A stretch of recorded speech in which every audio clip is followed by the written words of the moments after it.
Number 2, don't attract businesses, especially ones that compete with yours. Now, I traveled all over Alberta, like I said, 200 communities in the first couple of years. And I had a great advantage. See, I was really young. I was 29, but I looked 17. The very first person I campaigned to, she asked me a dozen questions, and it was a seniors facility. She asked me a dozen questions. When I got done, I said, "Can I count on your vote?" She patted me on the knee and said, "Are you old enough to vote?" I was so young. So I had this advantage in Alberta that I came into the by-elections and no one knew who I was. And I looked so young, most people didn't believe I was really an elected official. So I would go into the communities a couple days in advance, and I would talk to people. If I showed up as an MLA, as an elected official, in an auditorium and said, "So tell me your issues," people would tell me what they wanted me to hear. But when I showed up and no one knew who I was, they said what they needed to say, which are two different things. So I heard a lot of stuff that was genuine and authentic. And so I would go around up and down Main Street and talk to business owners. And I would ask them how things are going. And I discovered something really strange. Communities of 1,500 people. I mean, I've studied a lot of this, but communities of 1,500 people. I would go into them, and I would, with one grocery store, I would ask the grocery store owner, "How are things going?" And they almost always told me the same thing. "Business is awful. I don't know if we're going to be able to keep the doors open anymore. It's horrible. I just don't know if we're going to make a living at this." But I would go into communities of 1,500 people, the same population, with 2 grocery stores, and I would ask the owners how they're doing, and invariably they gave me the same response. "We're doing pretty good. I mean, I'm not buying a Maserati, and the kids aren't going to go to Harvard, but we make a good living, and things are going well." Strange. 1,500 people, 1 grocery store, 1,500 people, 2 grocery stores. You would think that one would be doing well, but that one was always doing poorly. And then it struck me, why? Competition.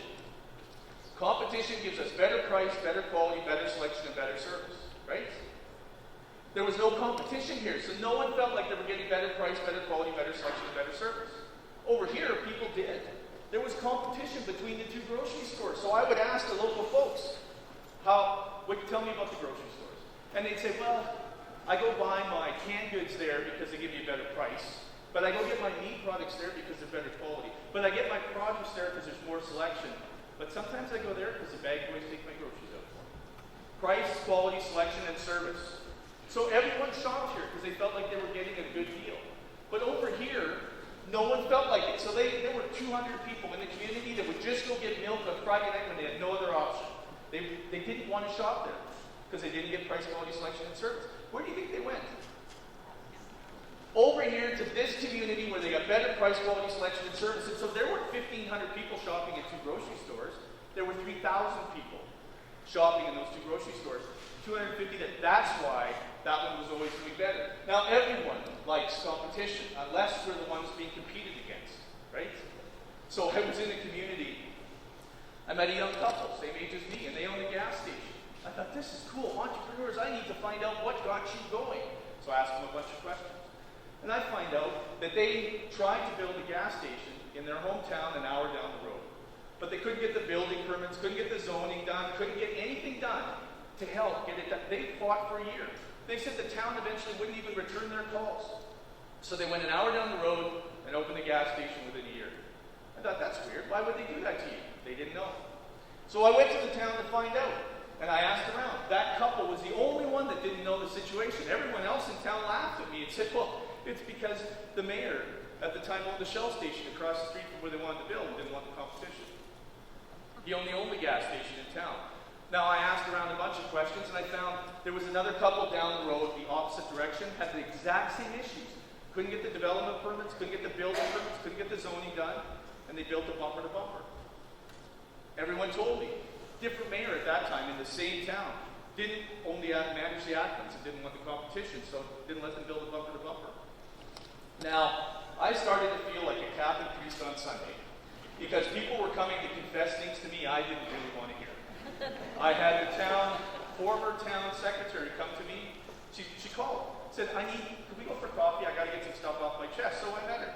She said, "Look, I confess for 25 years as a town secretary, I would have welders come into town and say, 'This is great, economic activity's booming here. I want to buy some industrial land, build a welding shop, hire a bunch of welders. There's so much activity, this is going to be fantastic.' And she would tell them, 'We don't have any industrial land for sale.'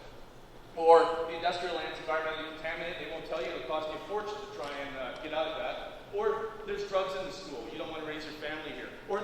economy's actually in decline. People are trying to get out of town. You don't want to invest here.